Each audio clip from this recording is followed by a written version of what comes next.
novo, né? Estamos aí seguindo com a nossa disciplina de seminários da pós-graduação. Hoje a gente tem a honra de receber aqui o professor Jeroen Klink, para tratar um pouco dessas reflexões mais recentes sobre a área do planejamento territorial no Brasil, e aí, incidentalmente, mais para o final, ele vai abordar a questão da financiarização urbana.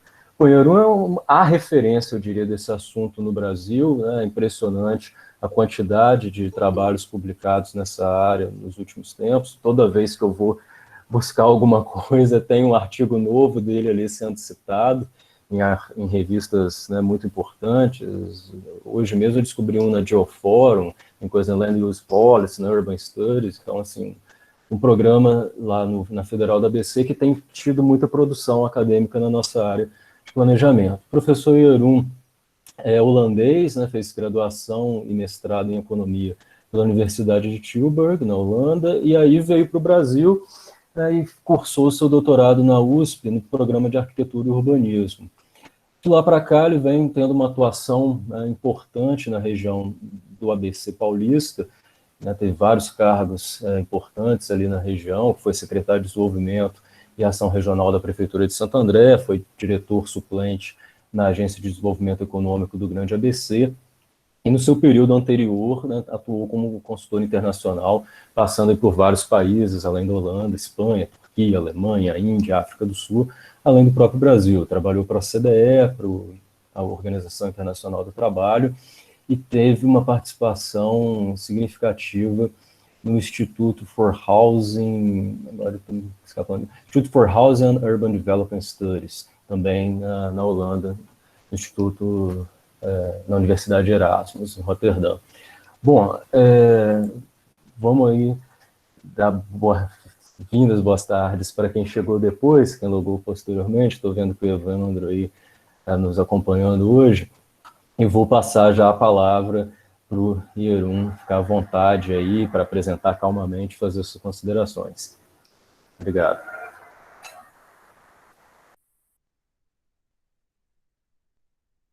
Seu microfone está mudo, precisa voltar o microfone.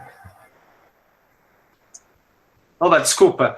Eu que agradeço, Renan, saudando todos os colegas aí, os alunos.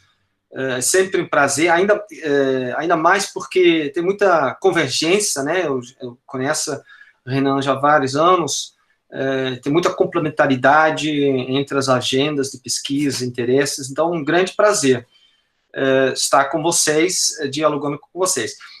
Quanto tempo eu tenho, mais ou menos, Renan? Porque eu imagino que seja, com certeza, interessante também ter um debate após minha apresentação. Acho que o padrão tem sido por volta de 1 hora, e aí a gente fica com tempo bom para o debate. Perfeito, perfeito. Vou fazer exatamente isso. Legal. Então, eu vou, dialogando com o Renan, eu vou estruturar a minha apresentação mais ou menos em torno desses dois temas, né? Uma breve introdução sobre planejamento, que aí eu, inclusive, vou gastar um pouco de saliva, entrando um pouco no debate sobre teoria de planejamento, em função do fato óbvio que no Brasil essa formação do planejador ficou marginalizada. Então, vou, nesse primeiro tópico, né, vou discutir algumas questões básicas de teoria de planejamento e dialogando com especificidades geográficas e históricas do caso brasileiro, né? E na segunda parte da minha exposição eu vou entrar no tema das finanças, né? Finanças, financiarização e a financiarização do espaço urbano metropolitano, com ênfase no caso brasileiro, né? Então são basicamente dois blocos, né? Estruturados em torno desses 4 tópicos, deixando também mais ou menos 45 minutos para o debate, né? Então, primeiro, né, o tema planejamento é um tema espinhoso porque, basicamente, o campo do planejamento não é um campo, do ponto de vista epistemológico, tão desenvolvido como, por exemplo, áreas como economia, a própria arquitetura, engenharia civil, né? E, portanto, o debate teórico sobre o planejamento não é tão óbvio assim, né? Então, eu coloquei esses primeiros slides, eu me baseei muito numa coletânea que a gente, inclusive, usa na Federal, no curso de mestrado e doutorado, a coletânea de Susan Feinstein sobre o planejamento. Então, ela coloca no capítulo introdutório, que é muito bom, algumas questões-chave, né? Basicamente, que faz um planejador, o que é um planejador, como definir o planejamento, qual a base epistemológica, conforme eu falei, de planejamento, e, portanto, são, né, a partir dessas perguntas, ela começa a desenvolver as questões-chave. São 4, 5 questões-chave, são 5 questões-chave que eu vou rapidamente sintetizar para vocês, tentando também dialogar com o caso brasileiro na última parte, né? Primeiro, as bases históricas do planejamento. É uma narrativa, né, e principalmente os arquitetos discutem isso na sua matriz curricular, a partir daquele obra clássica do Peter Hall, né, Cidade do Futuro. Né, as bases históricas, na escala urbana, tem uma narrativa muito bem desenvolvida. Né? O planejamento nasce com base, né, dos problemas da industrialização, né, os desafios da cidade da Revolução Industrial. Né? E, portanto, os países centrais, no campo urbano, com certeza, a emergência do planejamento está intrinsecamente relacionada com os problemas da cidade industrial, da cidade da Revolução Industrial. Né? Então, isso é na escala urbana. Na escala regional, tem uma narrativa também bastante forte. Né? A industrialização e a urbanização se concentra nos polos dinâmicos, né? Nos Estados Unidos, na região Nordeste, na Inglaterra, em torno da macrometrópole londrina, na Itália, na região norte. Portanto, tem um binômio, né? Industrialização, o desenvolvimento de um projeto nacional gera disparidades e, portanto, surge o tema do planejamento regional em temas, né, nos países centrais, né, um projeto de criar coesão socioespacial, evitar que as disparidades, a intensificação das disparidades macro-regionais ameaçam a própria unicidade do projeto nacional. O próprio Furtado, né, o equivalente, mais ou menos a analogia com o nascimento do planejamento regional no sul global seria o desenvolvimentismo, né, a problemática da região Nordeste, etc, etc. O próprio Furtado, né, como vocês sabem, no GTDN, ele literalmente percebe que a intensificação dessas disparidades macro-regionais tende a ameaçar, sim, o projeto nacional. Do ponto de vista, não apenas do ponto de vista econômico, né, a partir de um processo de causação circular, né, a região dinâmica, no caso brasileiro sul-sudeste, suga recursos humanos, financeiros da própria periferia, portanto, desse mato não vai sair coelho em termos de um processo endógeno de reequilibrar, né, as contas.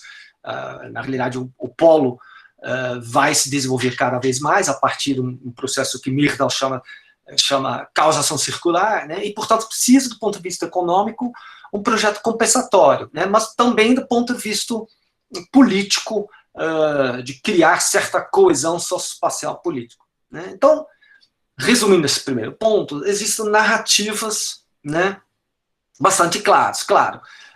Na literatura, na prática, né, essas narrativas não são tão lineares assim, e isso é um ponto, talvez, para o debate. Né. Segundo ponto, a justificativa do planejamento. Né, principalmente os economistas têm narrativas muito binárias, né, falhas de mercado, e, portanto, o planejamento hoje em dia, eu diria, já superou essas narrativas simplistas, né, muito inspirado pela economia de bem-estar, né, em termos de falhas de mercado, necessidade de criar bens públicos, corrigir a externalidade. Eu diria, esse discurso binário, né, o campo de planejamento tem já análises mais interessantes, né, inclusive o reconhecimento que eu coloquei como segundo ponto aqui, o reconhecimento do hibridismo, né? O desenvolvimentismo ou o keynesianismo não representam uma forma pura, né? Tem hibridismos, no caso do desenvolvimento brasileiro, né? Por exemplo, mais recentemente, toda a discussão sobre o social-desenvolvimentismo, neodesenvolvimentismo no governo Lula-Dilma, é híbrido porque tem traços de um projeto neoliberal no meio disso, né? Então, essa segunda questão, essa segunda pergunta justificativa do planejamento é também uma pergunta respondida de forma muito simplista, principalmente pelo campo econômico, mas que na prática gera, portanto, questões importantes. O terceiro ponto, o planejador, o que pode o planejador, né? Qual a influência do planejador, principalmente à luz do fato que ele está inserido numa estrutura de poder, tem outros agentes que planejam, tem uma estrutura escalar do capitalismo, e, portanto, a terceira questão, a terceira pergunta é o planejamento é relacional, os outros agentes planejam também, portanto, quais os limites e as potencialidades, quais são as estruturas sociopolíticas que cercam o planejador. Eu coloquei aqui dois exemplos, né? Eu já coloquei as escalas do planejamento, frase famosa do Carlos Weiner, o que pode o poder local, né? Escala não interpretada como um nível de governo, uma escala, né, principalmente do ponto de vista de uma arena, né? Uma arena contestada pelos agentes públicos privados, né? E, portanto, você tem disputas escalares, por exemplo, em torno da política urbana, né? Disputas sobre preenchimento da escala metropolitana, etc., etc. Mas também a percepção acerca do caráter relacional do planejamento, né? Uma autora como Patsy Healy, que desenvolveu muito a teoria do planejamento colaborativo, ela escreve muito sobre o perfil relacional do planejamento, né? Planejamento como ato de governança, e, portanto, os outros agentes, principalmente do mercado imobiliário, por exemplo, em escala local, os movimentos sociais, também planejam. Portanto, qual o perfil do planejamento colaborativo nos tempos, né, de hoje? Então, essa é a terceira pergunta, os limites e potencialidades, as estruturas sociopolíticas que cercam o planejamento. A quarta pergunta, que é uma pergunta também espinhosa, né? O que o planejador faz, né? O que caracteriza um planejador, né? E aí tem várias respostas, né? Na própria literatura, mas também a leitura histórica do planejamento mostra que tem várias respostas, né? Um planejador como Robert Moses, no contexto norte-americano, vai responder, o planejador, ele faz obra. O produto do planejador é uma obra, um projeto físico, né? A Patsy Healy, que eu mencionei, que é uma das autoras mais importantes no campo de planejamento colaborativo, né? Um dos proponentes da chamada virada comunicativa no campo do planejamento, ela vai definir o planejamento é um processo, né? O planejamento não necessariamente precisa ter um produto. Aliás, o planejador é um mediador, ele é um ator que articula a partir da racionalidade comunicativa o planejamento. Ele ouve, ele media, né? Portanto, a atividade do planejamento, na visão do Patsy Healy, é um processo. Ele está preocupado com o processo e não com o produto, né?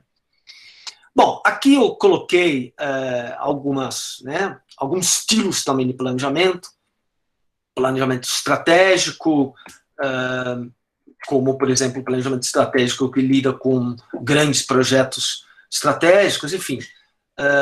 Eu coloquei, sem ter a pretensão de fazer uma lista exaustiva, né, algumas respostas hipotéticas para essa pergunta: o que faz os planejadores? Uma nota do rodapé importante que eu queria ressaltar, né? Conforme eu falei, O Patsy Healy escreveu muito sobre o planejamento colaborativo, sobre o processo. Uma das críticas mais interessantes, a vertente do planejamento colaborativo foi feita pela autora Susan Feinstein. Ela vai dizer, o processo não basta, né? O processo, um bom processo, uma racionalidade comunicativa bem desenvolvida, né, que substitui, portanto, a racionalidade instrumental do antigo master plan, do antigo planejamento tecnoburocrático, ele é bem-vindo, ele é necessário, mas ele não é suficiente, né? Porque um bom processo não garante a transformação da praxis urbana, a transformação de uma cidade desigual combinado para uma cidade mais equitativa, né? Portanto, Susan Feinstein vai dizer que o planejamento colaborativo precisa ser complementado como um produto, não um produto no sentido Robert Moses, né, uma obra física, né? Mas a crítica dela, muito mais sofisticada que a crítica de Robert Moses, é que o planejamento colaborativo precisa desencadear um produto no sentido de desencadear uma trajetória rumo a uma cidade mais equitativa, uma cidade mais justa, né? Não é à toa que uma autora como Susan Feinstein desenvolveu uma literatura importante sobre justice planning, né? Planejamento, equidade. Ela tem um livro interessantíssimo, né, sobre The Just City, que ela faz um levantamento comparativo do perfil de planejamento voltado para a justiça urbana em 3 casos: Londres, Nova York e Amsterdã. E eu fiquei muito contente quando li o livro, porque minha cidade de Amsterdã na conclusão, né, do livro dela, surge como uma cidade mais justa, né? Eu acho que ela exagerou um pouco na análise, né, do ponto de vista de avaliar o perfil do planejamento urbano numa cidade como Amsterdã, porque ela fala muito pouco sobre a inserção do caso de Amsterdã, evidentemente, no arcabouço nacional do projeto do Estado do Bem-Estar Social holandês. Que, claro, nós sabemos que esse projeto sofreu ataques do projeto neoliberal, mas esses ataques são amortecidos, né, pela resistência dos movimentos, enfim.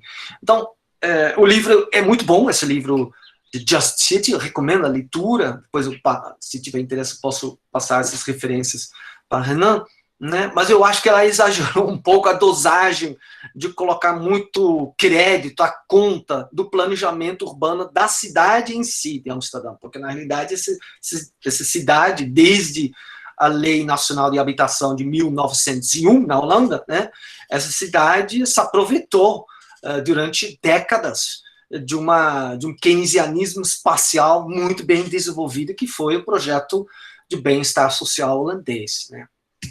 Bom, a última pergunta, né? O planejamento gera produtos ou processos? Isso, de certa forma, já estava embutido na pergunta anterior, né? Mas eu faço questão, e Feinstein faz isso também na introdução do livro, de explicitar um pouco algumas dessas respostas. Eu já falei, né, sobre o planejamento tecnoburocrático, que a resposta do planejamento modernista, tecnoburocrático, em vigor durante boa parte do século XX, né, até mais ou menos 1970, tem uma resposta muito clara, né? O produto do planejamento é o master plan, né? É o plano diretor, que tem, portanto, um diagnóstico exaustivo, uma abrangência geral do território urbano, né? E, portanto, a resposta é sim. O planejamento tem um produto, esse produto chama-se o master plan, modernista, ambicioso, né? Com esse diagnóstico interdisciplinar que busca traçar, portanto, as grandes linhas, né? Mais ou menos a partir dessas transformações que Harvey chama, né, do gerenciamento para empresariamento urbano, a partir da década de 70 do século passado, a partir da neoliberalização dos espaços, né, eu diria que o planejamento muda o seu produto, né? Não que o master plan vai desaparecer, o master plan ainda existe no sentido de articular os projetos estratégicos, mas eu diria que o produto de planejamento, paulatinamente, muda para, não o master plan, mas para o projeto estratégico, né, que surge como método no âmbito do planejamento estratégico da cidade, um olhar para o futuro, olhando, portanto, para o território do ponto de vista dos grandes projetos urbanos, né? E, nesse sentido, o planejamento estratégico, que tem como produto específico o projeto estratégico, ele é mais e menos ambicioso ao mesmo tempo que o planejamento modernista, né? Ele é menos ambicioso no sentido que ele foca pontos, né? Corredores industriais abandonados, portos que sofreram processo, como no caso de Roterdã, Barcelona, né? Portos que sofreram a concorrência dos portos do Sudeste Asiático, enfim. Então, esses projetos estratégicos são recortados para partes do território, né? Mas eles, ao mesmo tempo, são muito mais ambiciosos, porque eles articulam o projeto de cidade numa visão, né, uma visão acerca da inserção da cidade na globalização, né? E o livro Global Local, de Jorge Borja e Manuel Castells, talvez um exemplo paradigmático dessa abordagem, né, de cidade protagonista, o papel do planejamento estratégico, etc, etc, né? Eu diria que, e o Peter Hall tem, inclusive, um capítulo muito bom, né, que ele coloca o capítulo que chama-se, nesse livro Cidade de Amanhã, esse capítulo chama-se Colocando Planejamento de Ponta Cabeça. Por quê? O que ele quis dizer? Planejamento de ponta cabeça. Ao invés, né, o planejamento tecnoburocrático modernista tinha como missão, simplificando um pouco, né, organizar o capitalismo, né? Ou seja, zonear, separar funções incompatíveis, etc, etc, né? Circulação, indústria, residências.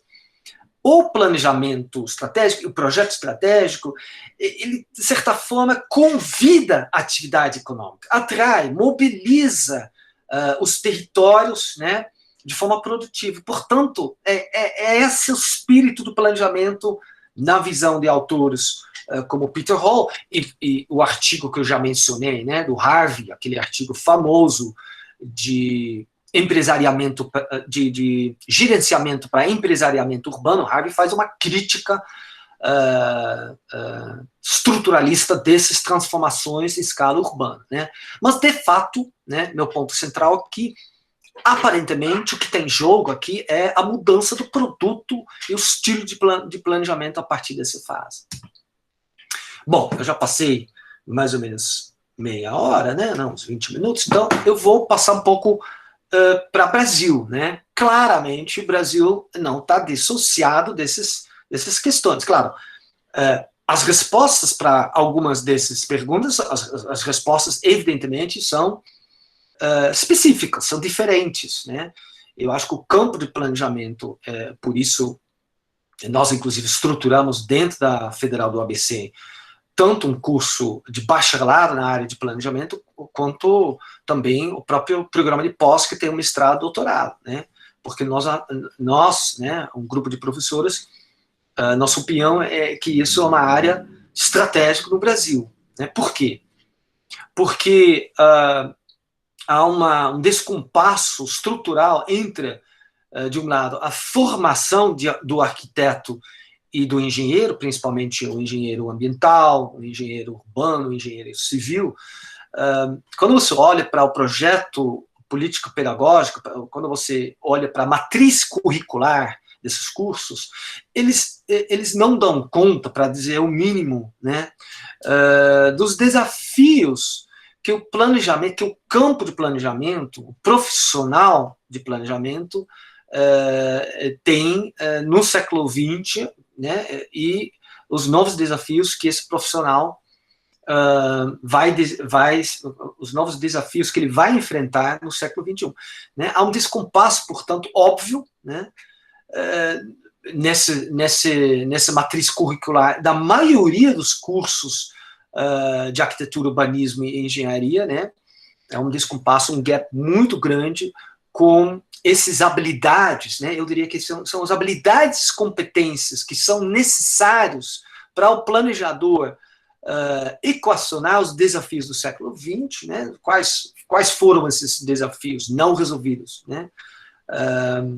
As grandes déficits sociais, as disparidades regionais, territoriais, a agenda ambiental, né? Aliás, são duas faces da mesma moeda, de certa forma, as contradições socioambientais e a exclusão social.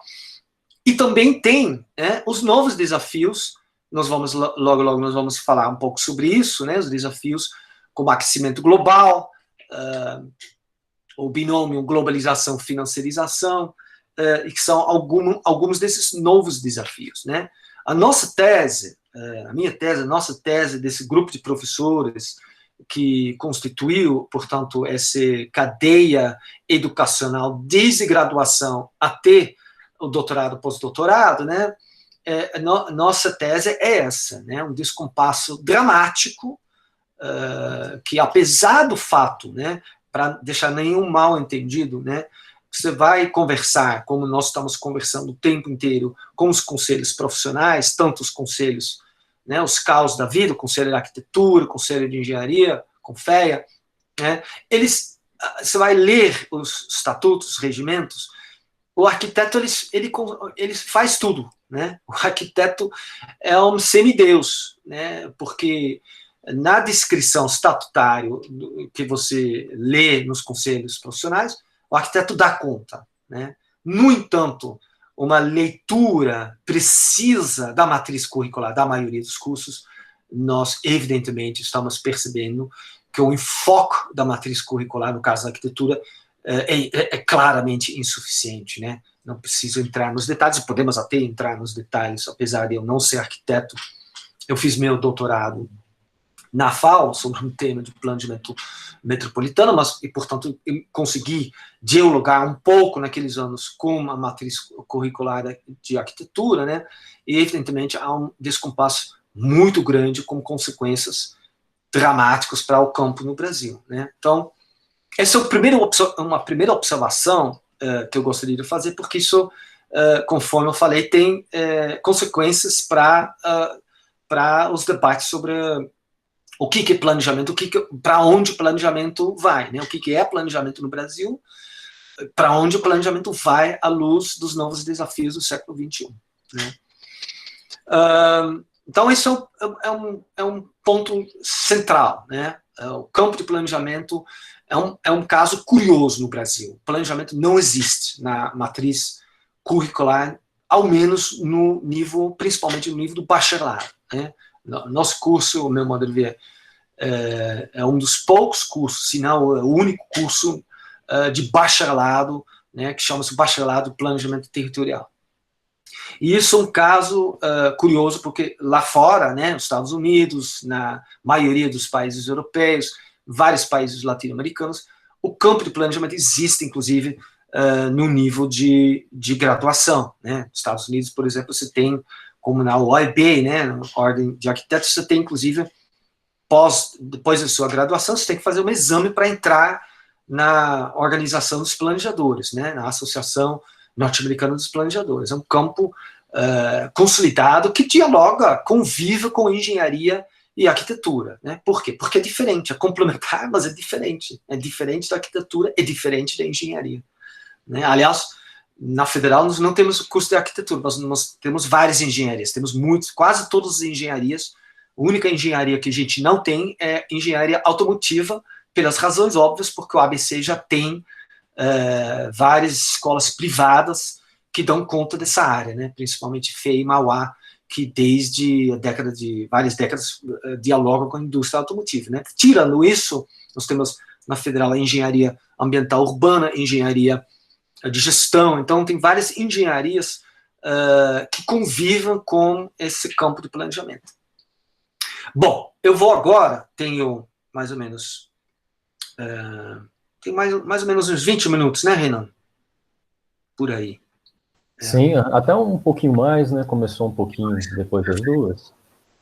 Eu vou agora, né? Eu diria que tem dois grandes desafios, né? Que inclusive tem um colega meu, a professora Sandra Mon, aliás, vários, a própria Luciana Travassos, estão trabalhando nesse primeiro desafio, que, ao meu modo de ver, é o desafio do aquecimento global, a questão dos riscos, né, os riscos socioambientais e a cidade. Essa é uma, claro, você pode até dialogar, mas é uma agenda totalmente nova. Eu diria que a percepção da sociedade acerca da gravidade desse tema, né, tirando os negacionistas, né, mas a percepção coletiva acerca da gravidade desse tema, aquecimento global, eventos extraordinários, enfim, e a sua relação imbricada com as cidades e as áreas metropolitanas virou quase consenso e virou, portanto, colocou uma nova agenda, né? Eu não vou falar, evidentemente, sobre esse tema, né? Mas eu acho que isso é um tema que vários estudiosos, vários planejadores estão entrando, né, nesse tema. Mas eu vou falar mais sobre o tema das finanças, né? Eu diria que cada vez mais o campo de planejamento urbano precisa dialogar com esse tema das finanças e com o tema de financiarização, né?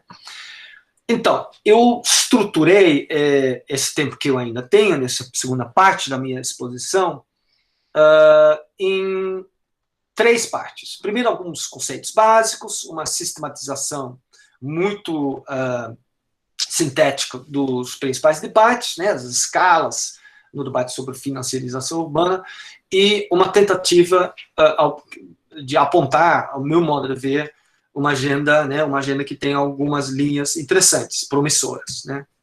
Então, conceito básico. Aqui eu vou seguir a definição, ele é muito engraçado, não sei se vocês conhecem. Esse Manuel Albers, ele é você falou, Renan, que eu estou com várias publicações.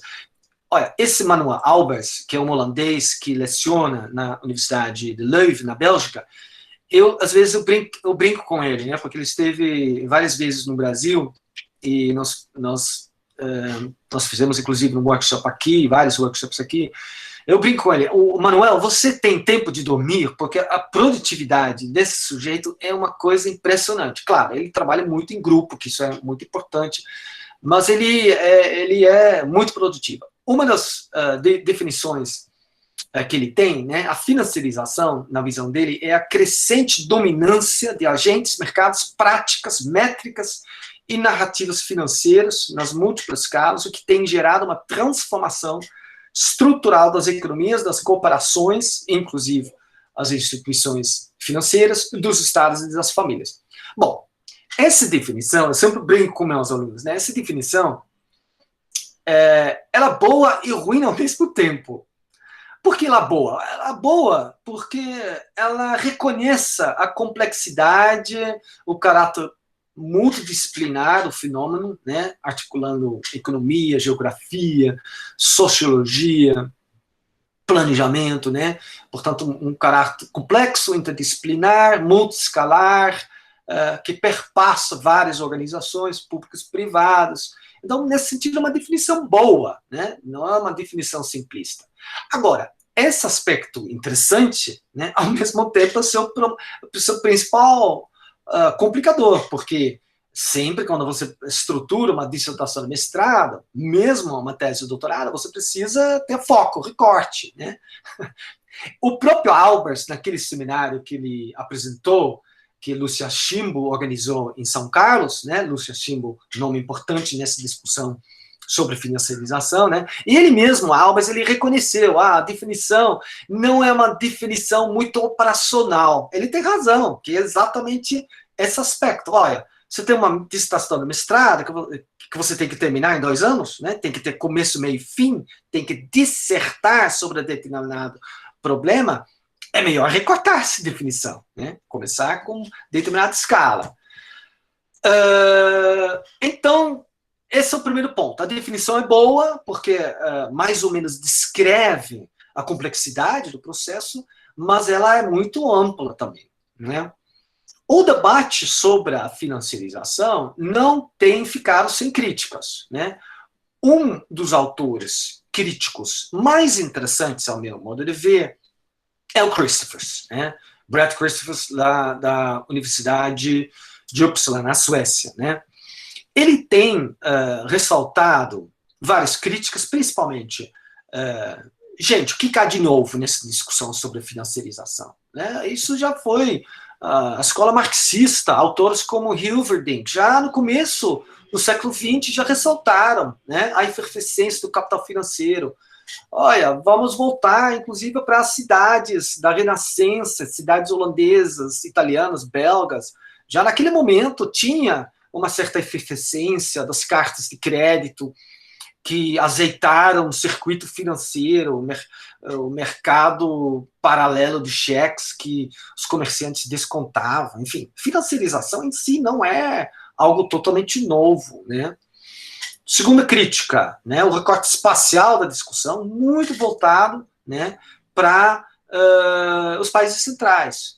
Terceira crítica, que eu particularmente acho muito interessante, né, essa terceira crítica dele tem sido ponto de partida de vários artigos e pesquisas da minha parte, né, a crítica que ele fala, olha, o debate sobre financiarização tem ressaltado muito as consequências da financiarização, ou seja, um recorte que prioriza muito o que o capital financeiro faz.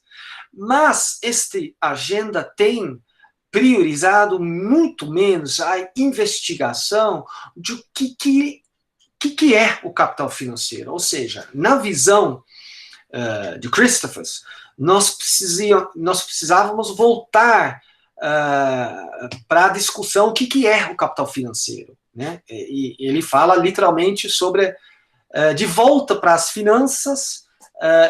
Ele tem um artigo que chama-se Definancialization, né? Seria uma tradução literal seria desfinanciarização, né? Seria uma palavra horrível, mas a ideia é precisamos discutir, analisar muito mais o capital financeiro, as métricas, o que é o capital financeiro, ao invés de apenas priorizar o que o capital financeiro faz, né? Eu diria, já vou pular esses slides, porque a gente já discutiu, né? Eu diria que o Christophers, a crítica dele é interessante, né? Essa crítica é interessante. No entanto, ao meu modo de ver, ele exagera um pouco no sentido essa mesma crítica pode ser um ponto de partida para uma agenda que aperfeiçoa as pesquisas em torno de financiarização, né? Nós não precisamos descartar essa agenda, né? E, ao mesmo tempo, eu diria que, de fato, à luz das turbulências da década de 70, né, a partir do colapso, do esgotamento do sistema Bretton Woods, eu coloquei aqui algumas dessas turbulências entrelaçadas da década de 70, né, ou seja, colapso do sistema da governança monetária em escala global, avanço das novas tecnologias de comunicação e informação, que, portanto, permitem, junto com a desregulação das respectivas contas de capitais, né, permitam você movimentar seus investimentos em tempo real, em escala global. Portanto, eu diria, a partir de 1970, né, nós estamos, de fato, presenciando algumas transformações nas relações entre o capital industrial, financeiro e o Estado, né? Que se é verdade que não são totalmente revolucionárias, totalmente novas, né? Algumas facetas dessas transformações já presenciamos em fases anteriores, a junção de escala e a velocidade dessas transformações me parece que apontem para transformações estruturais a partir da década de 70, né? E, portanto, eu diria que o Christophers tem razão, mas a crítica dele pode servir para aperfeiçoar esta mesma agenda sobre financiarização, ao invés de descartá-la. Bom, segundo ponto, algumas entradas nessa discussão. Conforme eu falei, a literatura ampla, às vezes você se sente, pela primeira vez que eu comecei a entrar nessa discussão, é realmente uma biblioteca que cai em cima de você, porque você tem de tudo, né? Eu estruturei com base, né, essa divisão das abordagens, eu desenvolvo, inclusive, naquele artigo de 2016, no Caderno das Metrópoles, né, que tem um artigo que eu escrevi junto com o colega Marcos Barcelos, né. Nós estamos, nesse artigo, fazendo uma revisão, uma síntese da literatura sobre financiarização urbana, né. Com base disso, né, eu diria que tem 3 entradas. Uma entrada mais estrutural, macroeconômica, que é a economia política, né, que ressalta, portanto, os aspectos né, e aí que os puristas me perdoam, né, eu coloquei aqui várias escolas, né, o marxismo, o regulacionismo, o pós-keynesianismo. Você pode fazer isso, eu vou justificar, né, teoricamente, os pós-keynesianos vão ficar muito bravos, né, os marxistas provavelmente também, mas do ponto de vista da análise, do debate sobre financiarização, tem algumas convergências, né, do tipo a percepção da não neutralidade da moeda, a importância do capital fictício, né, a importância de analisar a moeda com algo fictício, enfim, tem alguns elementos, né, a questão estratégica da incerteza, da instabilidade, das relações sociais, a percepção dos agentes que fazem os investimentos, né, e as percepções são instáveis, que são procíclicos, né, ou seja, essas escolas, né, da economia política, eles têm muitas diferenças, mas do ponto de vista da discussão sobre financiarização urbana, tem algumas convergências.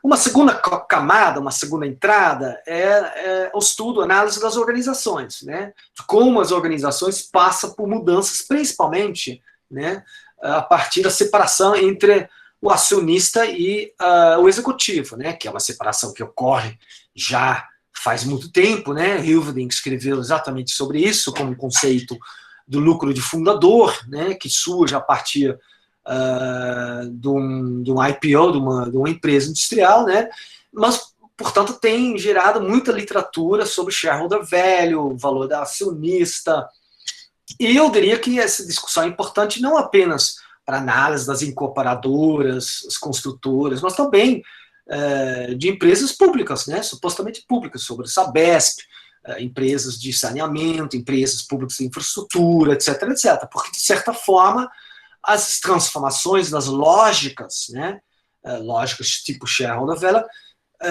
começam a ser relevantes para a análise dessas organizações públicas, né.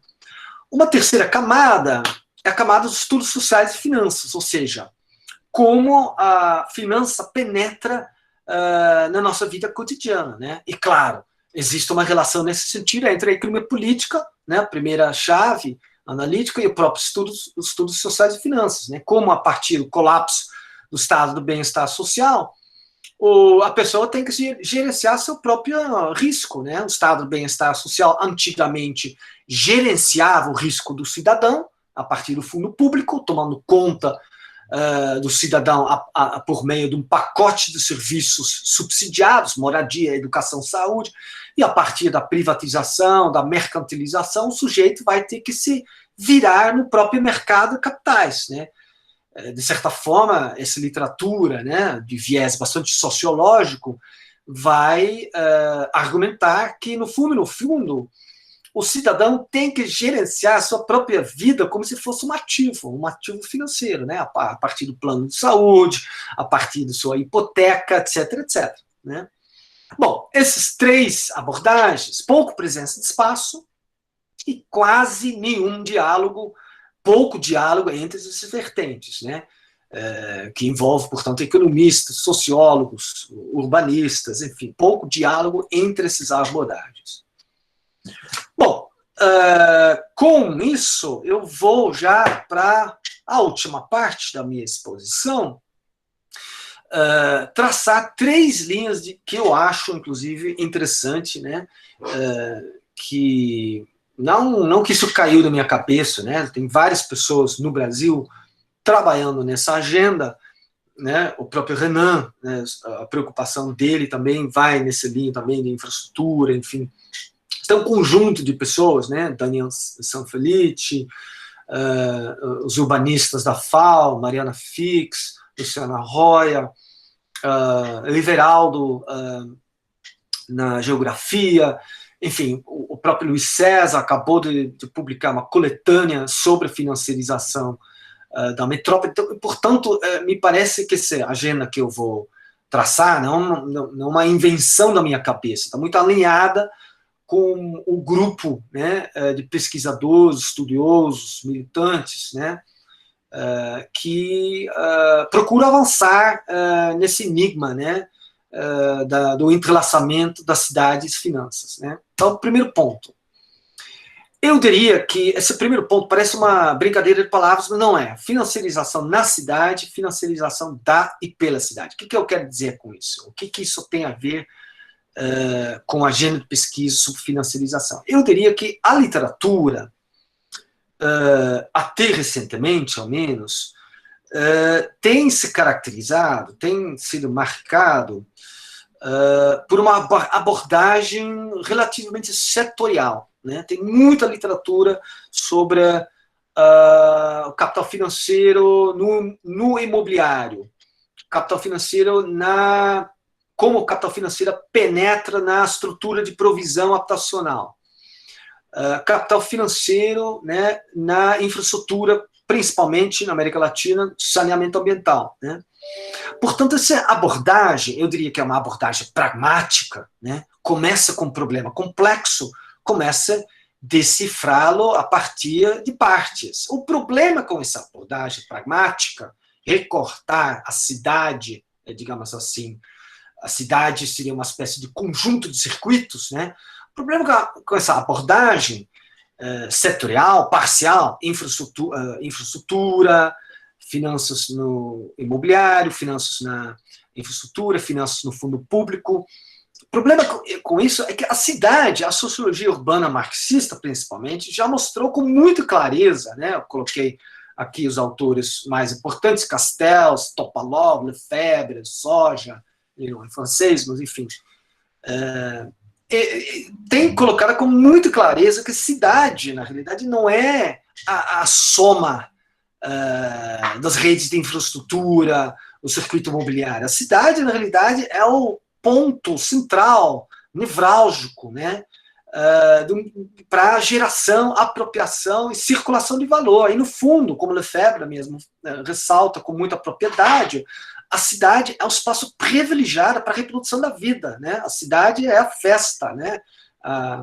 O espaço público por excelência. Portanto, né, cidade é consumo, produção ao mesmo tempo, é valor de uso, valor de troca, tem uma disputa em torno de valor de uso, transformação de valor de uso em valor de troca. Portanto, é preciso avançar, né, numa agenda que eu chamaria uma agenda recortada para a financiarização da cidade, né, e pela cidade. Pela cidade, o que quer dizer isso? Reconhecer o papel do planejador. Né? A cidade não é um receptáculo passivo. A cidade, nesse sentido, tem um conjunto de agentes que buscam preencher a própria cidade numa ativa financeira. E tem, inclusive, agentes urbanos ativos, as próprias incorporadoras, construtoras, as consultorias, mas eu diria, né, isso tem sido a minha produção intelectual mais recente, né, eu diria que o próprio planejador urbano, né, a partir do seu papel nas operações urbanas, nos grandes projetos urbanos, a partir do seu papel nas empresas semipúblicas de infraestrutura, a partir do seu papel na constituição de empresas públicas de securitização, como aconteceu em Belo Horizonte, aquele caso curioso, o ornitorrinco, né, de PBH ativos, né, e, portanto, o planejador ele é muito criativo nesse jogo, ele quer captar, né, aquilo que Hilverding fala, né, lucro de fundador. O que era lucro de fundador? É o lucro que surge quando você faz um IPO de uma empresa industrial. Eu diria que existe uma coisa, né, que chama-se lucro de fundador urbano, né, de transformar cidade num TIJA, né, um Tradable Income Yielding Asset, ou seja, o capital financeiro, junto com o capital industrial urbano, as incorporadoras, junto com o planejador urbano, eles procuram transformar a cidade num ativo comercializável que gera rendas periódicas. Uma operação urbana consorciada, a prefeitura não é um agente passivo, né? A prefeitura, os planejadores, a SP Urbanismo, no caso de São Paulo, é um agente ativo nessa engenharia institucional, né? Que é captar uma parcela da valorização imobiliária, né? No sentido de Hilvering, seria uma espécie de uma parcela do lucro de fundador, transformar o direito de construir num ativo financeiro, né? Portanto, isso é prato cheio, a meu modo de ver, né? É uma agenda mais complexa que reconheça que a cidade não é um receptáculo, né? Segundo ponto, que aí é um caso muito mais específico, né? Que inclusive é uma agenda que me interessa muito, porque essa agenda dialoga com ciências econômicas mesmo, modelagem e o próprio planejamento. O meu modo de ver, uma agenda muito interessante sobre a modelagem, né? Que dialoga com a ideia da performatividade. Performatividade, o que seria isso? Uma palavra estranha, né? Performativity, né? Eu traduzi provavelmente de forma um pouco equivocada, né? Isso como performatividade. A ideia da performatividade é uma ideia bastante desenvolvida na literatura de ciência e tecnologia, né? A partir de autores como Bruno Latour, e tem sido utilizada pela sociologia das finanças, né? Aqui no Brasil, Roberto Grun escreveu aquele livro muito interessante sobre o papel dos fundos de pensão, enfim. Qual a ideia da performatividade? A ideia é muito interessante. A ideia é basicamente que os modelos econômicos, né, na visão ortodoxa, né, dos economistas, o modelo econômico descreve a realidade, prevê, né? A ideia da performatividade é que o modelo não apenas descreve, o modelo tem capacidade de transformar a própria realidade. Ou seja, nesse sentido, os modelos, o economista, né, ele não é apenas inventor, isto é, ele cria uma nova ideia, mas o economista, a partir das suas métricas, né, e técnicas, valor presente líquido, análise custo-benefício, etc., as invenções, né, quase no sentido schumpeteriano, né? A ideia de schumpeteriana é a diferença entre invenção e inovação. Invenção é uma nova ideia. Inovação é algo diferente. Inovação gera lucro, novos processos, novos produtos. A ideia da performatividade é basicamente isso. O modelo não descreve apenas. O modelo acaba inovando, acaba transformando a própria realidade urbana, no caso, né? E, portanto, do que eu estou falando concretamente? A modelagem vira um instrumento complementar ao plano, né? O Flávio Vilaça tem uma tese muito famosa no campo de planejamento, que vocês conhecem, né? Planejamento, o plano é perfumaria, é ideologia, o plano no sentido, né? Flávio Vilaça, o plano não é para ser implantado, né? Como na Europa, nos Estados Unidos, né? O plano, ao contrário, é para desviar a atenção da sociedade para os reais processos contraditórios de reprodução do espaço. Ou seja, o plano é uma espécie de cortina de fumaça, né? É ideologia. De certa forma, a modelagem assume, portanto, um papel complementar ao meu modo de ver nessas discussões. A modelagem, a performatividade como uma forma de transformar a realidade de acordo com determinados interesses, né? Do capital industrial, do capital financeiro, etc, etc. Então, isso é uma agenda muito interessante. Tem alguns artigos mais recentes da minha parte, uns que o Renan conhece, sobre a Sabesp, né? No caso em São Paulo, os conflitos entre Sabesp, que é a empresa estadual de saneamento, né, de água e esgoto, e as autarquias municipais, né, e a importância da modelagem, das métricas de calcular dívida e débito e crédito, e a ideia, inclusive, que os modelagens, os modelos, acabam paulatinamente criando um espaço quase pós-político, né, no sentido, olha, dívida se paga, não se discute, né, o preço de água é tal, calculado de acordo com determinada fórmula emprestada das finanças cooperativas.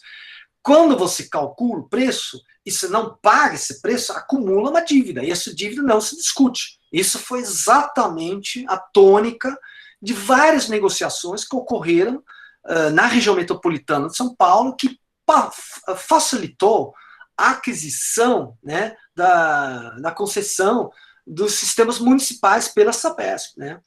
E, portanto, essa discussão sobre a performatividade abre, portanto, uma nova agenda bastante interessante, articulando, no caso, a economia política e a sociologia das finanças, né? Como Christopher fala, né? Seria uma abordagem que articula a economia política e a sociologia de finanças, numa espécie de movimento dialética de Marx para os mercados e de volta, né? Marx para mercados e de volta, no sentido porque Marx, o marxismo clássico, nunca estava tão interessado em estudar mercados, né? E nesse sentido, essa ideia de performatividade politizado seria um complemento à abordagem da economia política, no sentido de permitir o movimento dialético que Christopher fala, né, de Marx para mercados e de volta, né. Terceira e última linha, né, que eu acho que quem já trabalhou, né, numa prefeitura, que eu também, né, conforme eu mencionei, né, eu tive uma trajetória de quase 10 anos numa prefeitura, né? Eu acho que, ainda mais a universidade pública, né?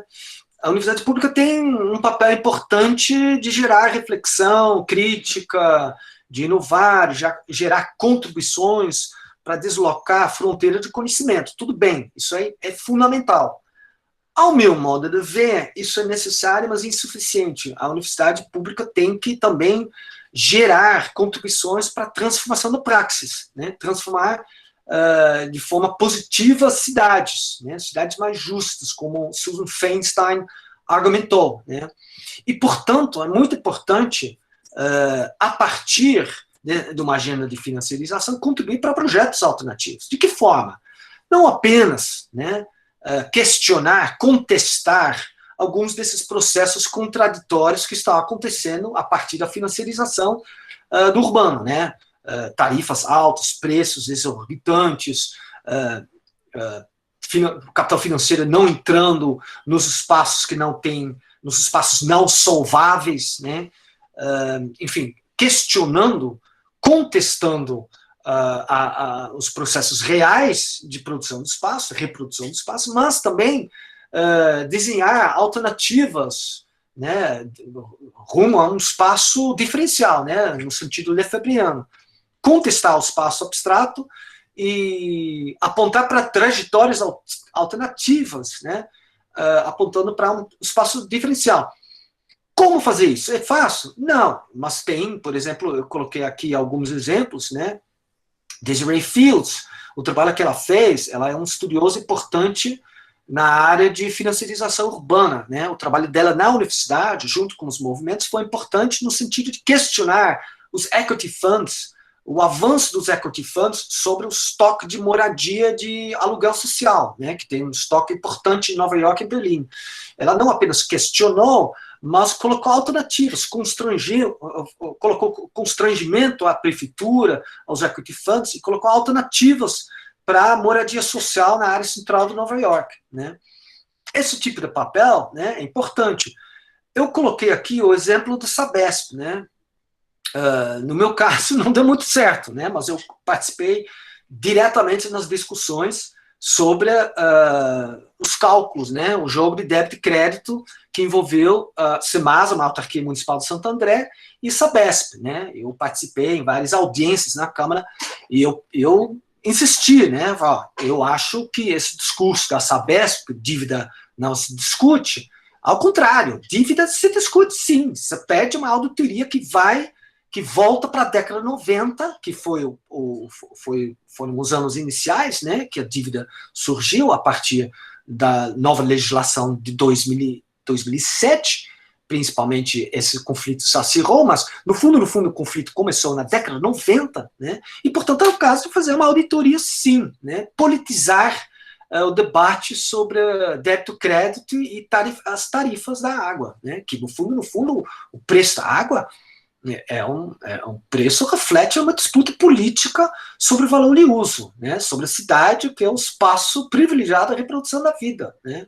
E, portanto, essa é a disputa. O preço é, portanto, a questão central, uma das questões centrais nessa disputa. Bom, gente, eu estou aqui com 3:10, eu acho que eu cumpri, em termos de tempo, eu acho que rigorosamente o tempo. Era isso, estou aberto para debate. Desculpa que eu falei de vez em quando, provavelmente um pouco mais rápido, porque eu queria, né, são dois assuntos entrelaçados, e professor universitário tende a ser prolixo, né? E eu tentei fechar esses dois assuntos mais ou menos numa hora, e eu acho que tem tempo ainda para debate. Era isso. Legal, tem tempo sim, Erum. Obrigadíssimo aí pela exposição, super interessante por vários motivos. Eu fiquei aqui anotando coisas, vibrando em vários momentos. Enfim, eu primeiro vou dar a oportunidade de os alunos e alunas, quem quiser se inscrever, pode, né, usar o chat, se você não tiver microfone, mas se tiver microfone é melhor, flui melhor a comunicação. Também os outros colegas que estão aqui.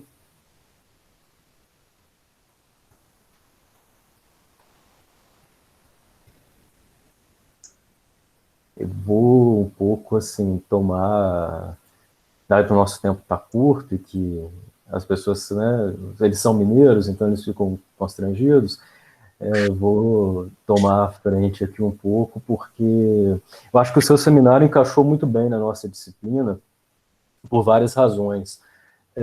Algumas delas são mais óbvias, né, a questão do planejamento, e também uma outra que eu pensei aqui depois, até durante sua explicação, sua explanação, que tem alguns alunos que são contadores, então acho que aí tem uma semente muito interessante a ser plantada. Mas, mais além disso, uma questão mais substantiva que a gente tem se deparado, eu pelo menos me deparei algumas vezes por aqui em São João, é que existe uma visão, de certa maneira, um pouco idealista, principalmente de quem vem de fora, para as cidades do interior regional do Brasil inteiro, que é uma visão que me parece um pouco idílica, de que as pessoas encontrariam um rural, tal como o século XIX, em ilhotas espalhadas pelos lugares do interior, e mesmo pelas periferias do Brasil. Então, teve um aluno de outro departamento, nem é ninguém que está aqui, e tal, que me pediu uma ajuda com os dados, e aí eu fui ver os dados do rapaz, e ele estava lá querendo estudar agricultura familiar na região de São João, foi aplicar questionário no lugar, e daí ele descobre que quase todos os moradores daquela localidade que ele esperava encontrar agricultura familiar eram trabalhadores de uma metalúrgica, uma indústria enorme com capital estrangeiro. Então, a sua fala é interessante um pouco nesse sentido, né, porque, por exemplo, você falou de Sabesp. São João é um caso muito particular de saneamento no Brasil, porque tem uma concessionária macro-regional, estadual, que é a Copasa, muito parecida com a Sabesp, mas ainda tem um departamento municipal. No caso da companhia estadual, a Copasa, é uma empresa de capital aberto, você sabe disso, né, fez um IPO mais ou menos na mesma época que a Sabesp, e talvez as pessoas não saibam, né, quem é de São João ou quem vai parar em São João, que uma parte importante da tarifa que eles pagam todos os meses vai parar num banco suíço, né? O UBS Bank é um dos principais acionistas privados da Copasa, né? A Copasa tem 49% das ações no mercado financeiro, sendo transacionada lá o tempo todo na Bolsa de Valores. Eu me lembro, nesse contexto também, que quando eu ia me mudar para São João, o Roberto Montemor, falou para mim, você vai gostar de São João, porque é bem menos mineiro. E aí eu vou olhar um lugar assim para alugar uma casa e tal, conversando lá com o cara era dono do prédio inteiro, e na hora eu percebi, né, isso é de onde? Eu sou do Rio. E aí depois eu fui pegar um desses transportes aplicativo, todos os motoristas de aplicativo de São João que eu encontrei até hoje também não são dali, são do Rio. E aí depois eu descobri que um dos supermercados também é do Rio. E aí, conversando aí com os alunos, né, uma das alunas que está aqui me orientando, né, estuda o caso de uma um conjunto, né, de siderúrgicas imensas, muito próximas, né, na região vizinha aqui, que são de capital aberto ou são multinacionais. Então, um pouco do que eu estou falando aqui é porque as pessoas às vezes acham que essas discussões do planejamento são muito centralizadas nas capitais ou nas metrópoles. E isso, por um lado, é verdadeiro, de fato, existe um city-centrism, né, um excesso de centramento em algumas poucas cidades. Nos estudos urbanos do mundo inteiro, né, você vai encontrar rios de tintas escritos sobre Londres, Chicago, Nova York, pouco sobre outros lugares, mas por outros motivos essas discussões também fazem sentido em outras escalas, né? Se o Roberto fala de urbanização extensiva, talvez em alguns casos faça sentido mesmo pensar numa financiarização extensiva. Muito interessante nessa conversa, você deve conhecer, né, o livro Fast Policy, do Nick Theodore e do Jamie Peck, que mostra isso com casos concretos, né? Como que os fazedores de política locais roubam ideias que eles ouviram em algum lugar do mundo e aplicam ali meio que sem critério mesmo. Então, essas ideias mesmo viajam pelo mundo e cada vez mais a questão do planejamento numa escala ampliada vai se tornando mais importante, inclusive nas periferias dos interiores. Por outro lado, a realidade é diferente, tem suas especificidades. Então, queria aproveitar a sua presença aqui para te provocar um pouco nesse sentido. Como você percebe o planejamento urbano regional no Brasil para além das metrópoles, né, para além das fronteiras mais óbvias e também pensando na questão da periferia e nas outras escalas, né? A água eu sei que é uma delas, né? Os reservatórios dessas companhias estão longe das capitais, cada vez mais longe, né, as captações. Mas, enfim, existem, né, vários outros tentáculos que o capital se estende. Então, um pouco da provocação é mais no sentido do planejador. Como o planejador se insere e consegue pensar essas outras escalas, essas outras realidades. Legal. Nossa, você está coberto de razão, Renan, porque, veja só, ainda mais num país continental como o Brasil, né? O debate sobre o planejamento tem sido muito marcado pela ênfase nas grandes metrópoles, né? E, portanto, a minha própria produção é mais recortada para as grandes metrópoles, principalmente São Paulo, Rio, enfim. No entanto, ao mesmo tempo, né, por exemplo, no nosso corpo docente temos vários docentes que produzem, estudam e têm pesquisado muito a dinâmica rural, né? Por exemplo, o professor Arius Favaretto tem se debruçado muito sobre as novas dinâmicas rurais e, portanto, as complexidades, a necessidade de quebrar essas análises, como você falou, simplistas, né, do rural como equivalente ao tecido agrícola, né? Ou seja, não, se tem novas dinâmicas industriais, novas dinâmicas produtivas nas áreas periurbanas, nas áreas rurais, né?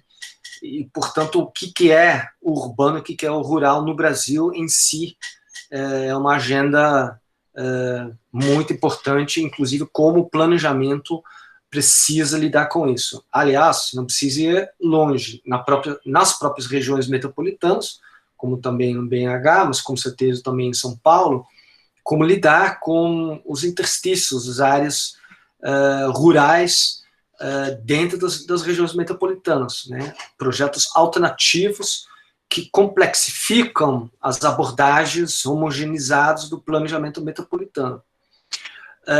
Então, está coberto de razão, inclusive as avaliações das políticas públicas, avaliações do planejamento que nós estamos produzindo, muitas vezes, eles geram visões equivocadas em função desse simplismo, né? Eu vou dar um exemplo, as avaliações sobre o programa Minha Casa Minha Vida, né, que foram feitos nacionalmente.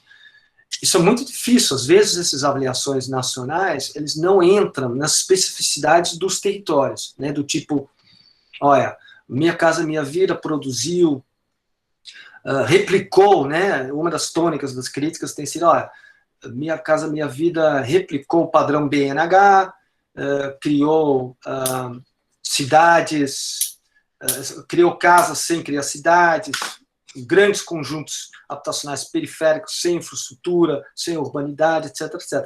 Bom, isso se aplicou, de fato, em várias regiões brasileiras, né? Principalmente, mas não apenas, nas regiões, né, interioranas, no centro-oeste, enfim, nas cidades menores. Agora, ao mesmo tempo, né, numa região como o ABC, a análise do Minha Casa Minha Vida foi diferente. Por quê?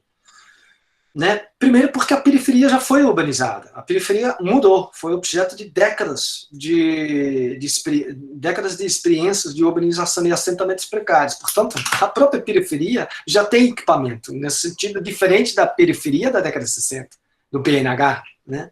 Segundo, no caso, né, a especificidade do planejamento, quando você tem prefeituras que tenham legado uma trajetória de articular a regulação urbana, no caso, as zonas especiais de interesse social, se você tem capacidade técnica e vontade política de articular as leis com financiamento, você tem melhores projetos. E, portanto, a crítica generalizada, que todos os projetos foram para a periferia, primeiro, a periferia já foi qualificada, mas em vários momentos, em várias prefeituras do ABC, por exemplo, isso não ocorreu, porque a prefeitura lançou mão de uma articulação entre regulação e financiamento. Né? Então, isso é um exemplo muito específico de Minha Casa Minha Vida, mas me parece que o planejamento, a teoria do planejamento, a avaliação das experiências, das trajetórias de planejamento, precisa lidar bem com a complexidade enorme e a diversidade enorme dos territórios brasileiros, né? Do ponto de vista macro-regional, do ponto de vista regiões metropolitanas, regiões do interior, e evitar essas dicotomias, esses binômios que você ressaltou com muita propriedade. Né? Você tem, em regiões interioranas, você tem facetas, né, que são muito semelhantes às dinâmicas financiarizadas que supostamente são monopólio das áreas metropolitanas. Não, você tem, de fato, hibridismos. Né? O planejador, portanto, precisa conhecer bem essas dinâmicas territoriais diferenciadas. Né? Isso eu diria que é uma grande agenda de pesquisa para o planejamento e importante para o próprio planejador profissional. Né?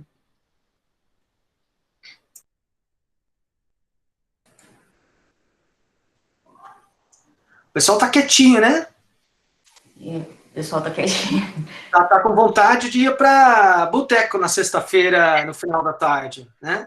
Não pode, porque se você tivesse nos visitado, o final poderia ser esse, mas dada a pandemia e tudo mais, estamos impossibilitados. A professora Simone abriu ali o microfone dela. Eu falei para minha esposa, nossa, que pena que eu não posso ir de avião para São João, primeiro para bater um papo pessoal, né, com o Renan, os colegas aí, mas em segundo lugar, também é importante, né, conhecer mais uma vez a cidade. Eu conheço a cidade, mas conhecer visitar mais uma vez a cidade de São João, enfim. Posso? Primeiro, muito feliz com a sua apresentação, foi um aprendizado muito grande, né, para a gente, tenho certeza que para os alunos. E a minha pergunta ia mais ou menos na direção do Renan.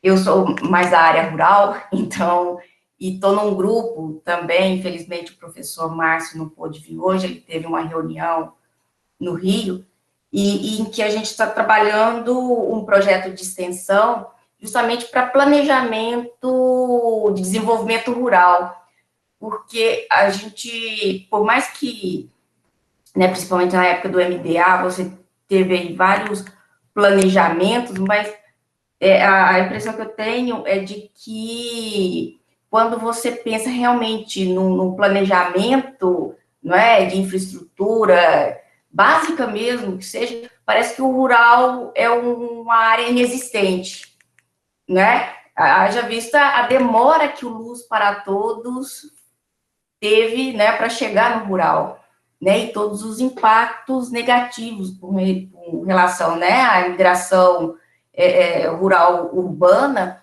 que poderia ter, pelo menos, diminuído, né? Não sei, evitado, mas pelo menos diminuído, né? E o que a gente sente, né, conversando com os produtores, é justamente essa dificuldade que, ou a completa, né, ignorância que a atuação pública tem com relação ao rural, não é? Em termos de planejamento mesmo de coisas básicas.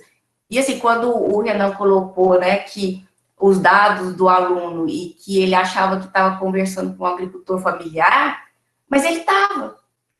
Porque nós temos vários agricultores familiares que ele tem que plantar e tem que trabalhar na siderúrgica, porque o produto dele tem muita dificuldade de chegar no urbano, né? Por mais que São João seja uma cidade, né, é pequena, que alguns até chamariam de rural, como o Zé Eli, mas, assim, como que... E aí a gente está com essa dificuldade de como fazer um planejamento de desenvolvimento em que essas pessoas têm dificuldades de coisas básicas mesmo, né? De como acessar o urbano, por exemplo, com a sua produção, né? E aí eu queria que você falasse um pouquinho, eu sei que você não é muito da área do rural, mas, como você falou, mas como que a gente tenta pensar esse planejamento e acessar o público, que a gente tem tentado também, é muito difícil, não é? Mas com esse tipo de dificuldade tão primária, né, que o rural brasileiro enfrenta, e vai numa lógica tão contrária do que vem acontecendo, por exemplo, na Europa, porque há uma valorização tão grande do rural, né, esse rural que não é só agrícola e que ele vem sendo tão utilizado como um fornecedor de serviços ambientais, que é um dos problemas críticos que você mesmo colocou, né, aí, em um dos seus slides, eu até anotei aqui, né, e que hoje vem sendo colocado como algo muito crítico, e que o rural tem toda, não é, e assim, eu não sei, eu posso ter feito uma interpretação equivocada, mas lendo o Lefebvre, para mim, o rural, ele está totalmente conjugado com o urbano como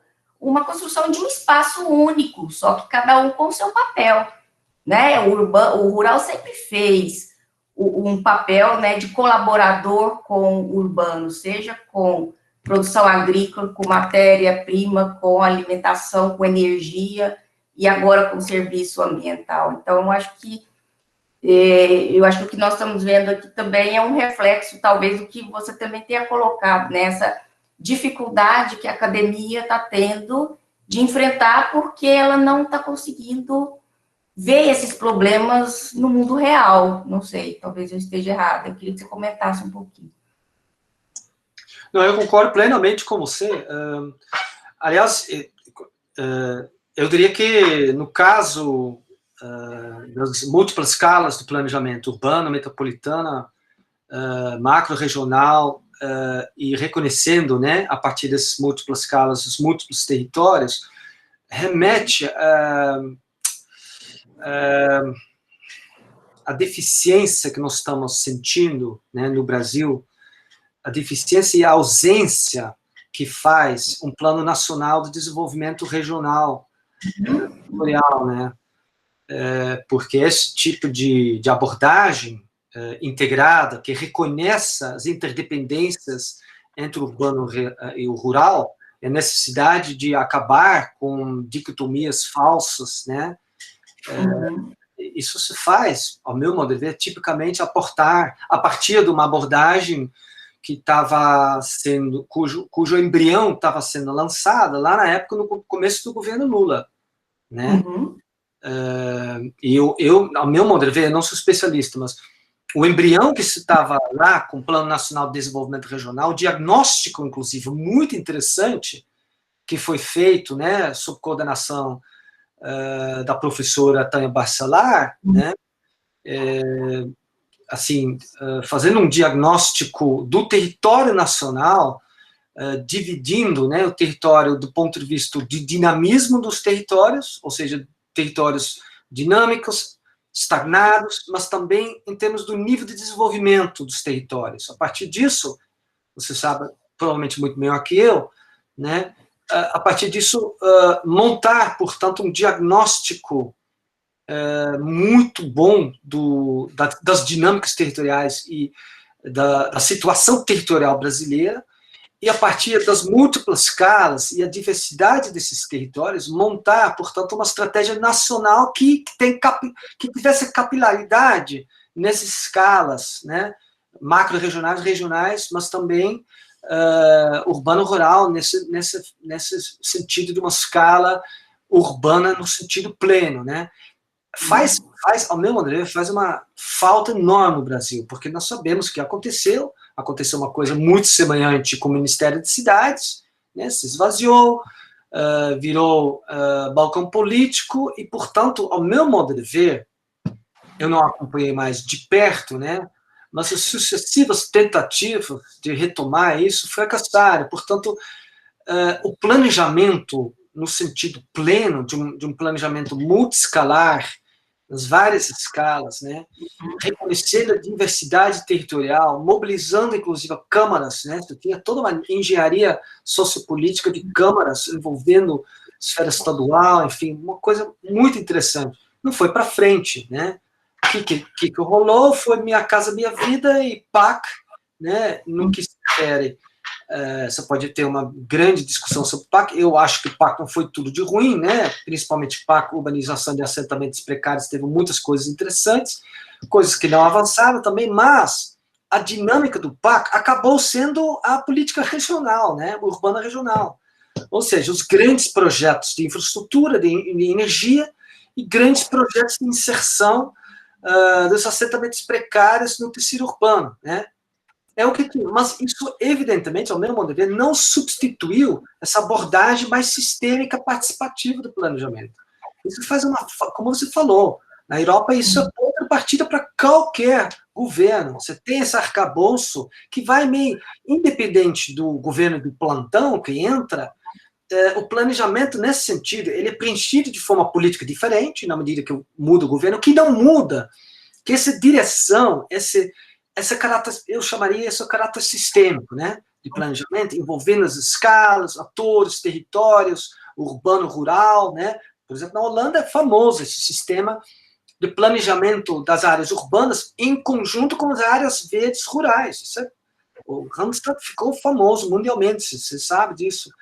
Então, isso faz, no Brasil, baita uma falta, né, porque a partir disso, os governos podem mudar, mas você tem o planejamento vai quase de piloto automático, né? É uma palavra talvez forte, mas, claro, você tem um planejamento que vai mais para lá do conservador, de forma mais progressista, mas a dinâmica de mobilização de vários territórios, rurais, urbanos, as várias escalas de planejamento, eles existem, né? Eles não são objeto de discussão.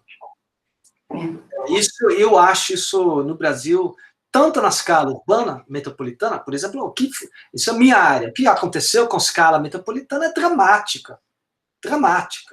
O que o governador de São Paulo faz, né, extinguiu Emplaza.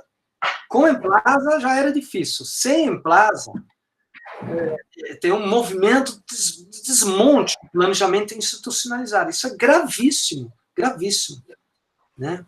Então, esse governo, desde Temer, nem falar, né? O quadro já era muito grave nos governos, supostamente os governos social-desenvolvimentistas. O quadro se agravou de forma dramática, né? Sim. Mas, enfim, eu concordo com você, eu acho que isso é uma agenda extremamente urgente, não está acontecendo, e faz falta, né? E a debilidade, a deficiência remonta desde o desmonte do nacional-desenvolvimentismo, né? Que você precisava ter uma estrutura mais forte. O governo Lula e Dilma fizeram um ensaio, e esse ensaio não foi para frente, né? Ensaio tanto do ponto de vista do Ministério de Cidades, e o ensaio macro-regional, nacional, que seria o ensaio do Ministério em desenvolvimento regional, que também não foi para frente. E foi substituído, né, pela dinâmica mais pragmática, né, da real política, né, de vamos fazer grandes projetos, seja na escala urbana, seja na escala infraestrutural macro-regional. É o que tem, infelizmente, grandes projetos urbanos regionais. Isso não é planejamento. Uhum. Sim. Legal. Obrigado. Obrigada. Pessoal, não fiquem tímidos, aproveitem a oportunidade aqui, por favor. A gente ainda tem um tempo razoável, né? Agora, no meu relógio aqui são 3h35, 34, então fiquem tranquilos aí para perguntar calmamente. E, enfim, enquanto vocês vão se desinibindo aí, só um comentário aqui, né, no caso que eu meio que, né, caricaturalmente mencionei, o erro, no caso dessa historinha do aluno, não era achar que as pessoas produziam alimentos ali. É óbvio que elas produziam e os olhos conseguiam constatar isso. O erro era ir para campo com a cabeça de achar ali agricultores rurais que estavam lá há séculos e que teriam herdado aquelas terras, aquela visão que, na verdade, nunca existiu na América Latina, né? E que foi um tema de debate muito intenso nos anos 50, se teria tido feudalismo na América Latina ou não, né? A tese antiga do Partidão e tal, e que, na verdade, não é nada disso, né? Então, aí as pessoas vão olhar os dados e percebem que mais da metade das pessoas em distritos rurais, segundo o IBGE, estão ali há poucas décadas. Grande parte delas estão ali há 20 anos, porque foram expulsos das cidades por não conseguir pagar aluguel, ou porque aposentaram e usaram suas poupanças urbanas para comprar uma terra que também está num distrito que de fato é urbano, né? Embora o IBGE ainda classifique ele como rural, ainda não tenha atualizado a classificação. Então, é um pouco essa questão da dicotomia que eu acho que as pessoas reiteradamente têm falado. Quer dizer, insistir numa dicotomia sobre algo que não existe mais leva a erros conceituais a priori, de querer encontrar coisas que não existem ali. Acho que aí o ponto-chave do ponto de vista de resistência é, de fato mesmo, o contexto de um planejamento mais integrado, mais abrangente, né, multiscalar nesse sentido, e nesse assunto especificamente a questão da agricultura urbana, quer dizer, não tem problema nenhum, pelo contrário, é muito desejável que alguém no centro de São Paulo produza alface. Isso é excelente para a cidade, né, e que tem sido, de fato, várias experiências de resistência mundo afora, né, não só na Europa, isso vem crescendo no Brasil, né, aqui, só na região metropolitana de Belo Horizonte, eu não sei mais quantas cooperativas de agricultura urbana existem, né, cada vez mais, hortas comunitárias nos bairros, né, eu conheço uma horta comunitária a pouco mais de 2 quilômetros do centro de Belo Horizonte, então isso cada vez mais vem ganhando força. O erro conceitual é supor algo que não é bem assim. Então, acho que o erro é um pouco insistir numa dicotomia, e como o Jeroen comentou aí, se reflete nos ministérios, né? Acho que esse assunto tinha até aparecido semana passada também, né? O Ministério das Cidades, que não está falando de cidade, está falando de região metropolitana, mas que dentro dessa região metropolitana tem coisas que, na verdade, não são bem assim também, né? Tem espaços de água, que recebem como reservatórios e que tem que ter algum tipo de compensação por esses serviços ambientais que prestam, áreas verdes que tem que ter algum tipo de compensação pelo próprio ar que possibilitam ali estar um pouco mais limpo, áreas de preservação ecológica, áreas de produção de alimentos, né, agricultura urbana, e assim sucessivamente. Acho que uma chave conceitual para entrar por aí é a questão da chamada naturalização extensiva, ou seja, aquela periferia que foi urbanizada à força e que foi, de certa maneira, expropriada pela cidade, né? Quer dizer, é lógico que o urbano precisa do rural e precisou, né, no seu processo aí de expropriação ao longo do século XX, no caso do Brasil, mas também no mundo inteiro, ele precisa agora, na verdade, dar um passo atrás, porque se continuar o processo, né, de criação de tecido urbano, vai ficar cada vez mais insustentável no seu sentido ecológico. Professora Daniela? Ei, gente, tudo bem? Tudo bem? Tudo bem. Professor Gerão, tudo bem? Adorei a sua palestra. Tudo bem? Prazer. Prazer. Minha câmera tá meio ruim, então se ela cair, eu estava tentando aqui me aparecer, né? Até passei batom, essas coisas da vida. Home office. Na sua fala, você me contemplou muito no que diz respeito à questão da não disciplina de planejamento nos cursos, né? Só que eu fiquei espantada com a não disciplina também nos cursos de engenharia, de arquitetura, né? Porque na economia, como aluna, eu já não tinha mais planejamento quando eu fiz o curso de economia na FAS, na UFMG. E quando eu vim para São João del Rei, havia disciplina de planejamento econômico e depois foi retirada. Eu queria que você falasse um pouco sobre como é que você entende essa falta de preocupação com o planejamento. E veja que, mesmo com essa falta, essa preocupação com o planejamento, as cidades foram se construindo, né, e se reconstruindo, e agora a gente percebe com a questão das enchentes, o quanto que isso tem sido problemático no Rio de Janeiro, ao que aconteceu recentemente, em Belo Horizonte, né, o Córrego do Leitão, que destruiu, que matou, né? Enfim, sempre foi uma dúvida para mim essa questão da falta do planejamento, da falta da disciplina de planejamento, sendo que a gente teve grandes pensadores de planejamento, né? Exemplo do Celso Furtado. Eu acredito que talvez a gente veja ali no Nordeste um pouco do pensamento do Celso Furtado, que ele trouxe do exterior, né, para o Brasil, mas eu fico sem entender por que a gente não se apegou nessa questão, né, de planejar, e as outras questões foram tocadas tanto pela Simone quanto pelo Renan, que colocou uma coisa bizarra aqui de São João del Rei, né, que a gente tem 2 agências de distribuidoras de água, isso é realmente coisa de São João del Rei, mas eu queria que você falasse um pouco sobre isso, tá bom? Muito obrigada, adorei a sua fala, acho que os alunos perceberam aí a importância da interdisciplinaridade, né, da questão da arquitetura, da engenharia dentro da economia.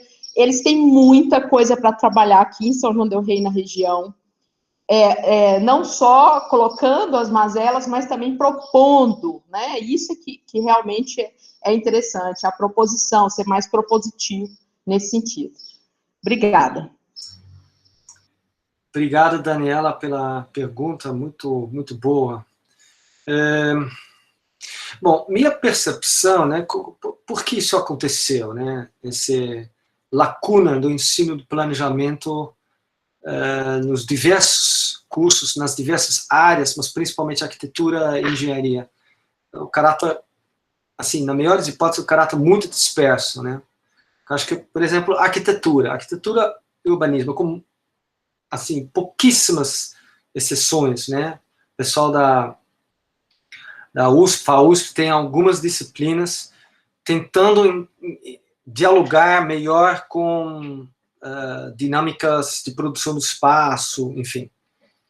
Mas eu diria que no caso brasileiro é um caso realmente curioso, porque você tem uma presença muito importante da engenharia sanitária, que tem a ver com a origem, né? Como é que a questão urbana entra muito a partir da disseminação das doenças contagiosas, né? E, portanto, a engenharia sanitária assuma, num primeiro momento, um papel estratégico. Então, já existe uma primeira entrada importante que vai desencadear uma certa lógica profissional, né? A importância da engenharia sanitária.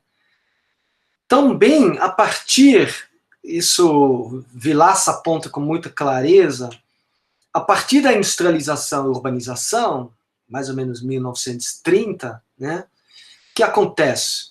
A engenharia sanitária, as grandes obras modernistas de embelezamento não dão mais conta do planejamento. Por que não? O Vilaça vai explicar porque a elite perde a hegemonia. A elite, antes de 30, na visão dele, podia, basicamente, o planejamento não precisava ser ideológico, né, para desviar a atenção dos reais problemas de produção. Porque a elite tinha hegemonia, então se podia, mais ou menos, o planejamento obedecer. O planejamento era viabilizado, era grandes obras e engenharia sanitária e grandes obras de embelezamento, ponto.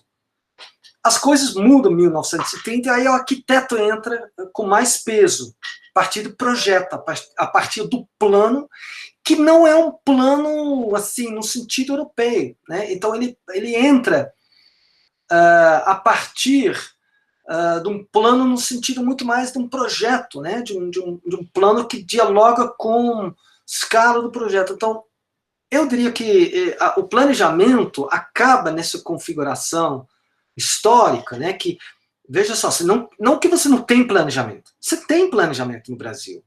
Aliás, eu diria que tem muito, paradoxalmente, tem muito planejamento. Um planejamento, inclusive, que no caso do planejamento pós-30, vai dialogar muito com uma tradição europeia, francesa, principalmente, e também com a tradição norte-americana. O planejamento, eu diria o planejamento urbano, ao menos, não o regional, que já é outra história, mas o planejamento urbano, ele é híbrido, ele dialoga com as duas culturas, no sentido do plano, muito mais com a tradição francesa, com as obras, muito com o planejamento estilo Moses, né, que inclusive esteve aqui. Le Corbusier esteve aqui, o Moses também. Então é híbrido, mas é muito mais, portanto, um planejamento que bebe das fontes. Há uma circulação de ideias, as ideias viajam, mas eles estão sendo transformados num formato ornitorrinco, né? Estilo Chico de Oliveira. O planejamento europeu, traço norte-americano, ele se transforma num híbrido ornitorrinco, que ironicamente o planejamento como ele deveria ser, desaparece paulatinamente e acaba gerando uma situação complexa, que você tem muito planejamento, um planejamento sofisticado, inclusive. Eu cheguei nesse país 30 anos atrás. Estou morando quase 30 anos. Falei, nossa, puxa, como o planejamento urbano é complexo, documentado, muito sofisticado. Porque, no fundo, Flávio Vilaça tem razão. Ele é complexo, ele cria um labirinto para você se perder. Para nada, no fundo, para nada acontecer. E a arquitetura e o urbanismo desempenham muito bem esse papel. Né? Eu estou sendo grotesco, talvez eu estou sendo injusto em relação à profissão de arquitetos urbanistas. Se tiver arquiteto urbanista, eu peço desculpa. Né? Mas, no fundo, esse estado da arte, onde você, no discurso e no papel, tem muito planejamento e plano, mas tem, na essência, naquilo que você lá fora chama, né, o que é o DNA do planejamento? Se eu tivesse que usar 3 palavras, o que é o DNA do planejamento como ele deveria ser? Tem um artigo muito bom de 3 holandeses na revista Planning Theory, Savini e mais um cara. Depois eu posso passar. Eles descrevem que a arte de planejamento, a articulação de 3 dimensões. Intervenção física, ou seja, obra, de fato, planejamento sem obra, sem transformação física, não é planejamento. 2, regulação, zoneamento, índices, né, agências reguladoras, né, regulação. 3, a relação com funding, aquilo no sentido keynesiano, funding. Não é poupança apenas, é funding, de crédito, dinheiro circulando na cidade. Um bom planejamento discute com o povo, com a sociedade, e articula a partir de processos colaborativos de como mediar, como fazer a mediação, como gerenciar os conflitos, como explicitar os conflitos, porque o conflito sempre vai ter, conflito de classe, conflito entre bairros, conflitos entre escalas, urbana, metropolitana, rural, territórios rurais, o conflito tem que ser explicitado a partir, né, como o Weiner fala, a leitura de planejamento a partir do conflito, e articular essas 3 dimensões, intervenção física, regulação e funding. Né? No Brasil, a formação do arquiteto nem de longe. Né? E não é à toa que as coisas mais interessantes, ao meu modo de ver, que estão sendo escritos sobre a financiarização, são artigos, pesquisas dos urbanistas. Por quê? Dos urbanistas progressistas. Mariana Fix, né, várias outras. Por quê? Porque há uma percepção clara desses intelectuais orgânicos, uma percepção clara acerca da incompletude da sua formação e a partir da inserção da realidade profissional contraditória da cidade, áreas rurais brasileiras, eles perceberam, putz, aqui está uma coisa, os economistas não estão dando conta disso, eles não, a palavra financiarização não aparece nos dicionários da economia ortodoxa, os geógrafos fazem algumas coisas, né? No fundo, no miolo das coisas mais interessantes, a meu modo de ver, que estão sendo descritos sobre financiarização dos territórios, são os urbanistas. Não pode ser coincidência, e não é. Porque eles têm uma percepção clara a partir do desconexão entre intervenção física, regulação e funding. O urbanista trabalha mais com regulação, no sentido meio assim, o plano, o projeto, né? Mas e um pouco a intervenção, que é dominado pelo setor privado. E o funding é o braço perdido, né? Então, essa produção intelectual muito interessante dos urbanistas vem em um bom momento e não é coincidente. Então, respondendo sua pergunta, eu acho que tem uma trajetória histórica até que explica um pouco por que esse braço do planejamento é o elo perdido, né? E ele faz muito falta, né? Ele faz muito falta. E os conselhos profissionais não vão dar moleza. Não vão. As nossas conversas com o Conselho da Arquitetura Urbanismo são conversas duríssimas, porque é dinheiro. Aqui é o monopólio profissional que está em jogo. Os caras já entenderam. Aliás, para vocês terem uma ideia, estou sendo gravado aqui, né? Preciso tomar cuidado com minhas palavras. O curso nem foi credenciado ainda, e os caras já estavam batendo na porta querendo saber o que nós estávamos fazendo. Um projeto insurgente de criar um bacharelado de planejamento territorial. O que é isso? Onde ele já viu? Eles olharam para a nossa matriz curricular, porque a gente queria conversar com eles, claro. A gente conversou com todos eles, com FEA, com CAL, com todos. E eles falaram, primeira coisa, nossa, mas vocês não são arquitetos, né? Aí eu fiquei pensando, ainda bem, né? Mas essa conversa é um diálogo de surdos, né? E não vai ser fácil. A coisa mais fácil que nós fizemos foi credenciar o curso junto ao MEC. Foi a coisa mais fácil. E criar e formar os nossos primeiros alunos. O trabalho... E o avanço, inclusive, que o setor privado, os movimentos já perceberam a qualidade, modestamente, a qualidade que nós formamos. Eles têm uma formação muito interessante. E o mercado já reconheceu isso, né? Agora, o trabalho duro é convencer a sociedade, os pais desses meninos e meninas, olha, o que é planejamento territorial? Todo mundo sabe o que é arquitetura. Todo mundo sabe o que é engenharia civil, engenharia urbana ambiental. Todo mundo sabe. Quase ninguém sabe o que é planejamento territorial. O que é isso? O que vai fazer? Eu vou botar meu filho, minha filha, numa escola que forma meu filho, minha filha em planejamento territorial? Eu não sei o que é isso. Agora, o setor privado, os movimentos, organizações não governamentais, tipo Polis, né, em São Paulo, nossa, os nossos estagiários estão lotando as prefeituras e os órgãos. Estão fazendo um sucesso, honestamente. Né? Então, isso vai ser um embate. Mas, enfim, nós fizemos isso, a reitoria, toda a sociedade regional aprovou, MEC aprovou, né, com nota 5. 2 arquitetos que visitaram, enquadraram o curso com nota 5. Nós estávamos morrendo de medo. Nossos 2 arquitetos que vão fazer a avaliação do nosso curso, nota 5. Então, enfim, não sei se eu respondi. Provavelmente não. Respondeu. E a questão dos conselhos, eu fui conselheiro há muitos anos, né? Eles querem o filão, né? Eles querem pegar o profissional. Né? Exato. Há uma guerra ali entre geografia, arquitetura, engenharia, né? E eles querem... Exato. Eles brigaram, como você sabe, engenharia e arquitetura, eles brigaram ao ponto de se separaram. Então é o filé mignon, o osso. Ninguém quer largar o osso. Imagina, entra uma faculdade federal, uma universidade federal com essa ideia maluca, querendo pegar parte do filé. Ou, se dependesse de nós queremos todo o filé mignon. Todo o osso.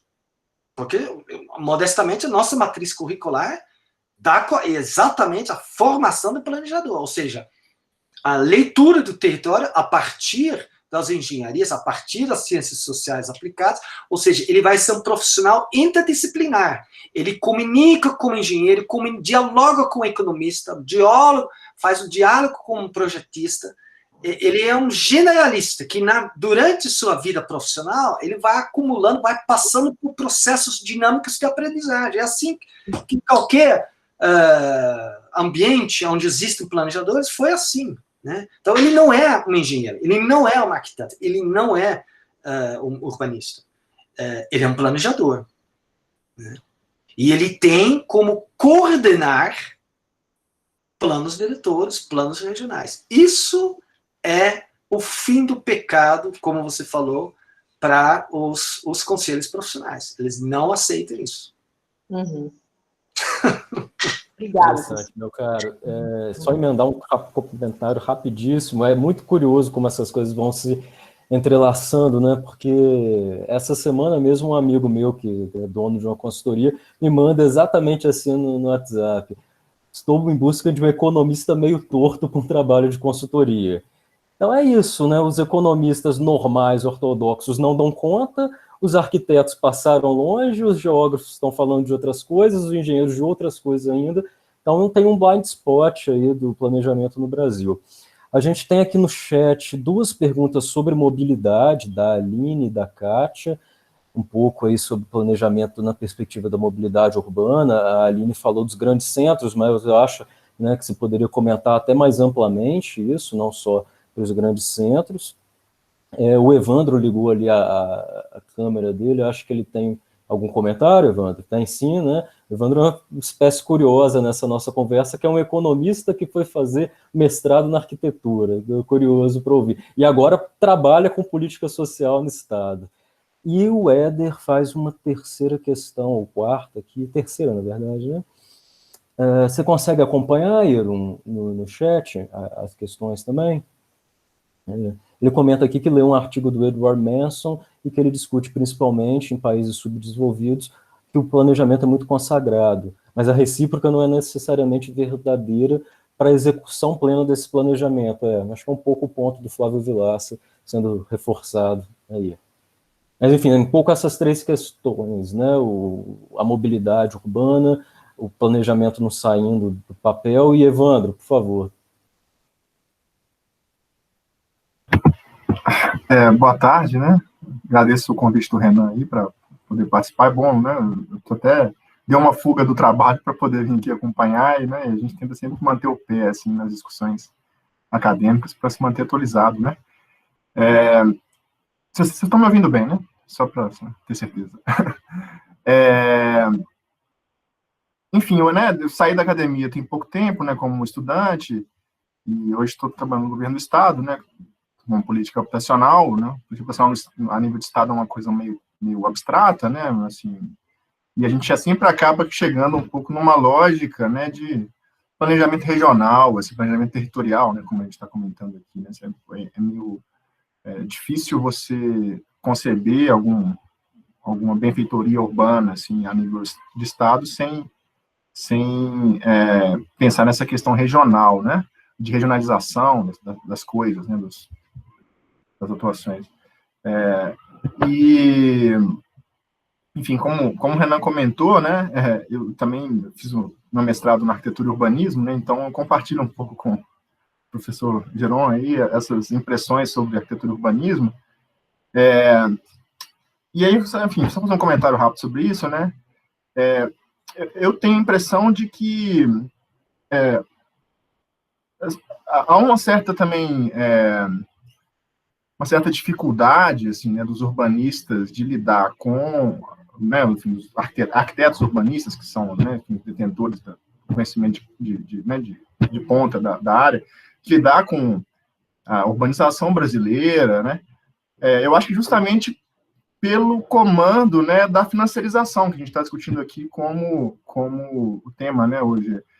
De fato, assim, o modo como a urbanização brasileira ela tem sido comandada, né, pelas cadeias globais de valor, né, enfim, por esse novo momento do capitalismo aí pós, né, década de 70, isso gera, eu acho, uma complexidade econômica, assim, né, do processo, e de, enfim, de várias formas de várias camadas, né, do problema, que estão muito além do desenho urbano, né, que de fato é a formação que o arquiteto urbanista detém, né. Então, assim, eu sempre brinco, eu falo assim com as pessoas, né, que da mesma forma que eu acho que o desenvolvimento foi um tema que surgiu, né, com os economistas e, à medida do tempo, foi se tornando cada vez menos um tema de economista, né, um tema amplo, social. O urbanismo, né, eu entendo que ele cada vez mais é um tema que está para além do desenho urbano, né, é necessário você pensar várias camadas.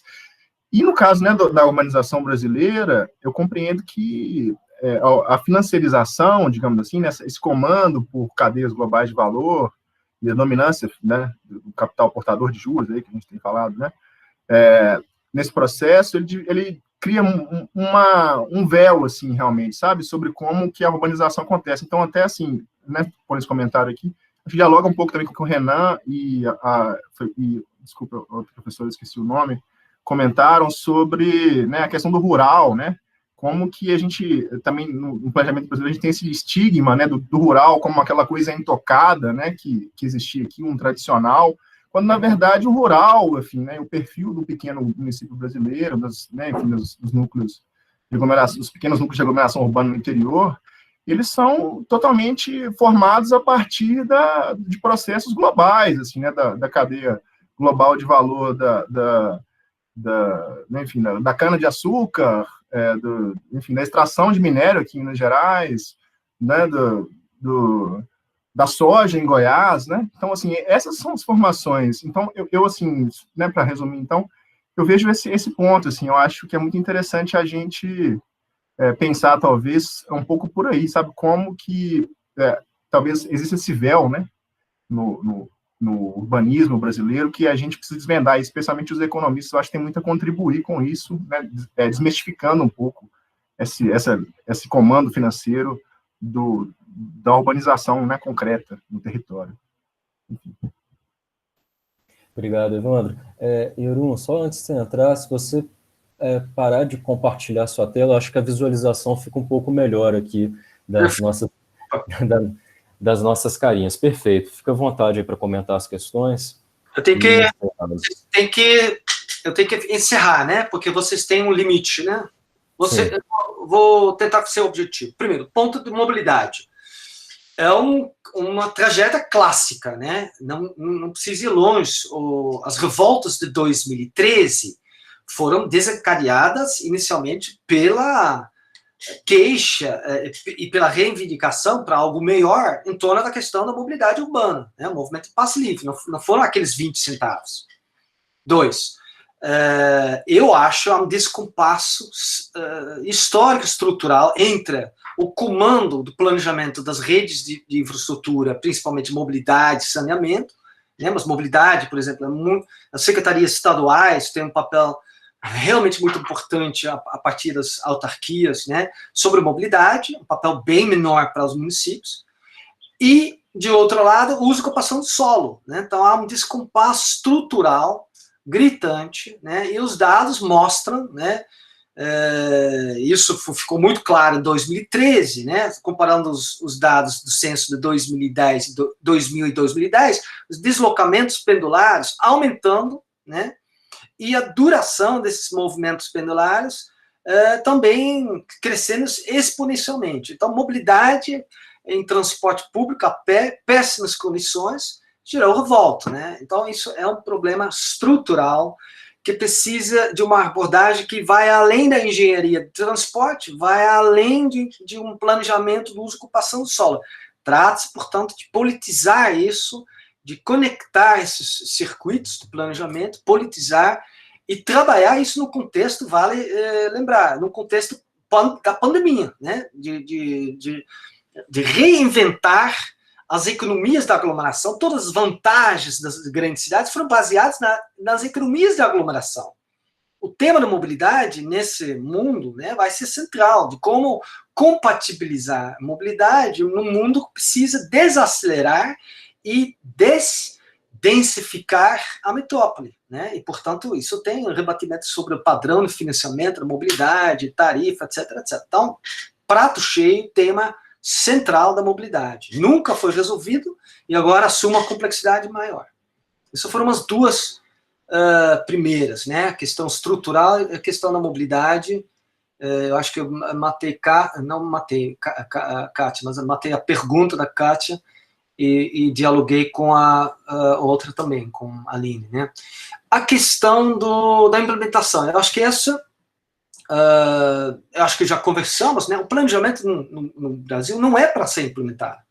Acho que o planejamento explicitamente não é o objetivo do planejamento ser implementado. Ao contrário, o objetivo principal é deslocar a atenção dos processos reais. O planejamento como cortina de fumaça.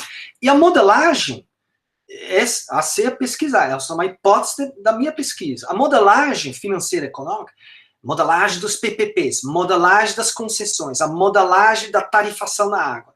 A modelagem é uma nova roupagem desse processo histórico antigo.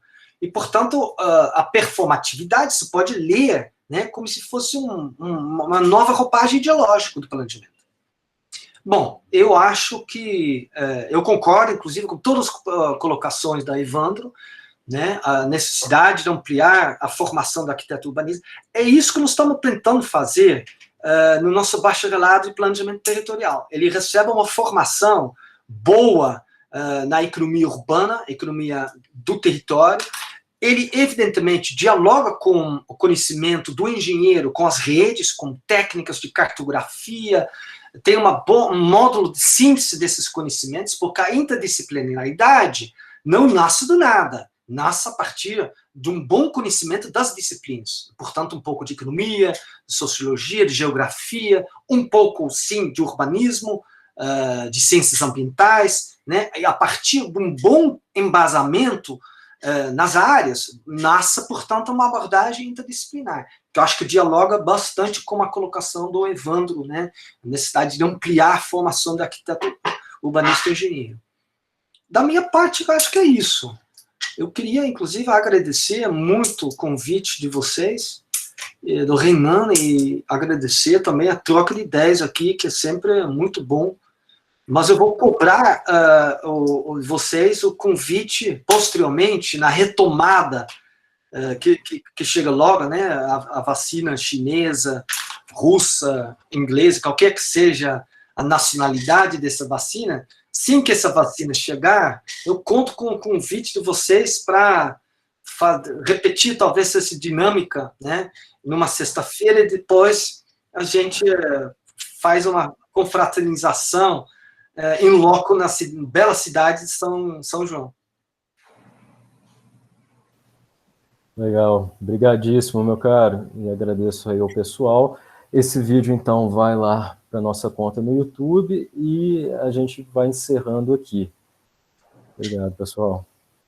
Obrigado, Reinaldo. Obrigado. Tudo de bom para vocês. Boa reunião. Que seja uma reunião objetiva.